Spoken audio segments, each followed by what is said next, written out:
Are you in After Effects and you want your layers to be sequenced one right after the other like this? Well, there's a very simple and fast way to do it. And I'm going to take you to my comp here where I've got all different lengths of PNGs, and they are obviously not staircased or sequenced. So what I want to do is cut them all to be about the same length. Obviously you don't have to do this, but for this purpose I'm going to. So I'm going to select all of them.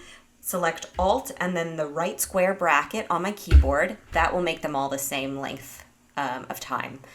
Like I said, you don't have to do that, but for this instance I am. So then I keep them all selected, go to Animation, then down to Keyframe Assistant, and then down to Sequence Layers.